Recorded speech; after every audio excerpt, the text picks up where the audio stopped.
So continuing with the ukulele, we've now made the metalwork that we need, so the other two major parts we're going to need are the neck and the body. And the body of the ukulele is essentially going to be a tin can, so it's whatever we find for that.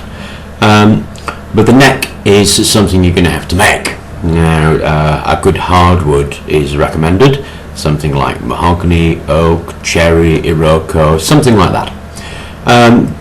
Going down to a lumberyard and picking a little bit of wood is always one option. There aren't that many hardwood specialist lumberyards around here. In fact, my nearest is about 70-80 miles away. So what I did is I went down to a local do-it-yourself stall and picked out a bit of flooring. Now, the bit of flooring I picked out was on sale, so it was £5 for 5 strips of oak. Although I have been and asked for a sample and been given a sample. Now the stuff arrives like this. Okay, there you go. There's one plank of oak flooring.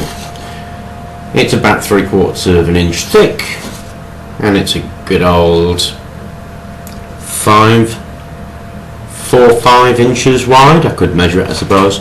It's a good old 4 or 5 inches wide, and it's 1.2 meters long. So it's a fairly good bit of timber. The only problems being, obviously, is it's a bit too thin, really.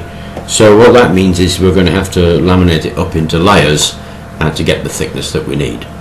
Now, the ukulele itself is not too big, so there's plenty in that piece of timber to probably do a couple of necks rather than just one.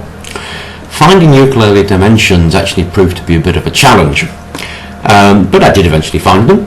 And it turns out that for a soprano ukulele, which is the one that we're going to make, then the scale length, which is the distance between the nut and the bridge, so it's the length of the string that's going to vibrate, is 33 centimetres.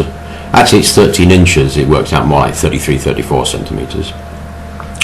Now, it recommends that the part of the string that you fret is roughly half that distance. So we're looking at about 150-160 centimetres. The width of the neck at the top part of it is 3.5 centimetres, and the bottom part of it, where we're going to make a 12 fret instrument, where the 12th fret is 4.8 centimetres, so not much difference. What I did was mark out that plank that you've seen, saw it out with a jigsaw, and take a wood rasp down to the right size. I made 2 of these, laminate them together, and then put a couple of extra blocks on for the heel, and this is what I ended up with. That is going to be my neck blank. I'm going to do this in 2 parts, mostly because of YouTube's restriction on lengths, but that's the neck blank. Okay, so what we have here is 2 bits of the floorboard laminated together, and there's going to be the heel that attaches to the actual can. This overlap bit, it's so that the can can sit like that. You know, obviously one thing that's pretty difficult with the neck is the warping. You want to make sure that the damn thing's straight. This has been made by an industrial process, so you can be pretty sure that these surfaces are going to be as flat and level as we could ever possibly do them. Alright, this has been machine processed in a factory. It's going to be the best level and flatness you're ever going to get. So what you're looking at is trying to maintain that level and flatness so that you can use it to stop it warping and to make your instrument pretty true and to work properly. Now, because I laminated it, what I did was, that's marking out the nut and that's marking out the last fret. And then I marked out the frets, and I drilled right the way through and put some 6mm wooden dowels going through the 2 pegs from front to back, and that's going to help hold the thing together. I clamped it all up, left it overnight, and what we've got is a pretty sturdy piece.